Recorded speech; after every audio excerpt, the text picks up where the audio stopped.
Today we're going to open the Factory 55 UltraHook. It's the best-selling, most popular, most safest winch hook on the market. But is it worth it? The answer might surprise you. Welcome to the Never Ending Weekend. So here it is, everybody, the UltraHook from Factory 55. I mean, advancements in technology, especially in the four-wheel space or off-road space, comes along quite often, but not so much on simple things like a winch hook, a sticker for the collection. Factor 55 took something that's age-old and decided to make it better. This will mount right here in place of this hook right here. So what makes this hook different than this one?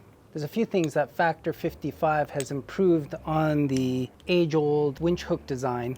I guess first things first, we have to remove the original hook. This one's just a cotter pin that you have to remove. This is the good standard winch hook that comes with the Warren Evo 10S. Some hooks you have to literally cut, but this luckily came with this removable pin, so that's easy enough.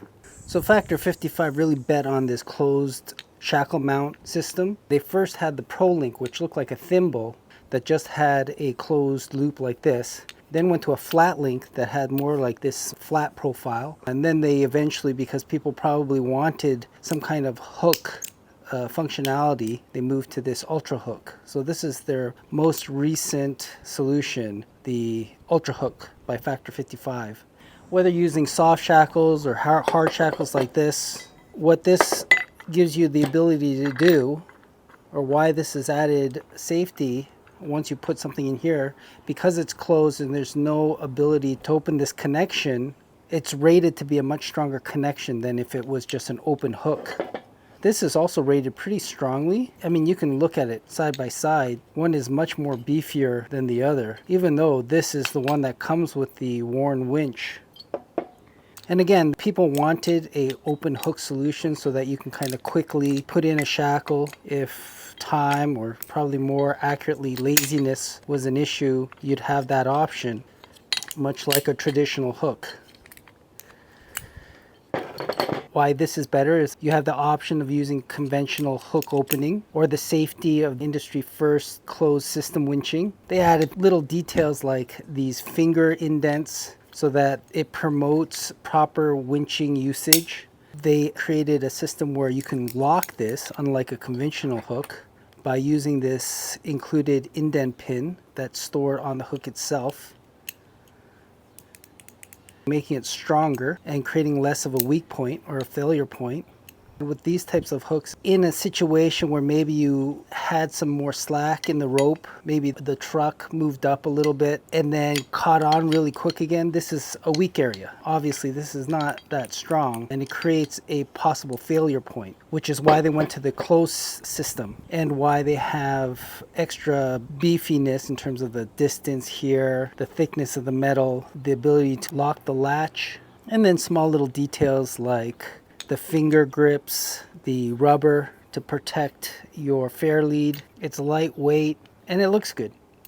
Also, because the design lends itself to be fitted right against the fair lead, so there's no rattling or shaking. And you're also in an industry where aftermarket bits and pieces are something that people love to individualize their trucks. So it's just one more little gadget you can buy for your truck. Saying all that, let's install it. It's a pretty easy installation, taking off the original hook and then replacing it with this one. The only hurdle here is having the actual snap ring pliers to take off this snap ring, which I don't have. So let's try to figure some other way of doing it. Here's a close-up of what that looks like.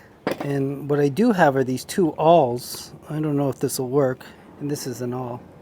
But I need to be able to pinch those two sections together. Oh yeah, that works. To get the snap ring out.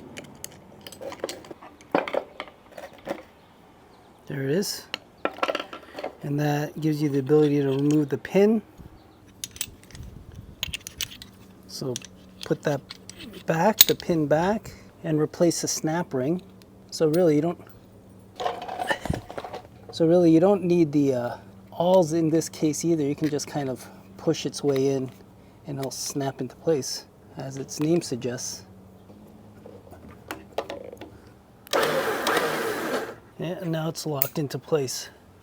Yeah, that's good. Now the question is it worth it? This has one drawback, and it's the only one that I can think of, and it's price. It's pretty expensive. It's about $230 to $250 US, depending on where you buy it. It's pretty expensive for a hook, especially because this thing has been used forever in history, and you rarely hear of any stories of it failing. I've never heard any personal stories, and I've never seen anything online. If you really think about it, there's probably a lot more failure points than just the hook. And if you want to get down to brass tacks, if you want to be really safe, maybe don't go off-roading. Yes, this is safer, but this is probably safe enough, especially if you take care on how you use it. You actually use the right procedure when you're using a winch. Not only that, I think I kind of like the rugged look of the actual hook and this worn strap. I mean, I'm not saying don't buy it. If you have the money, or you just want to do one more mod on your truck, or you're really safety minded, then for sure buy it. It's a good winch hook. But the bottom line is, for the average off-roader, you probably don't need it, and it's definitely not worth the money. If you like this kind of content, subscribe, or at least give me a like. It's free. It really encourages me to keep on making these videos. And until next time, have a great weekend, everyone.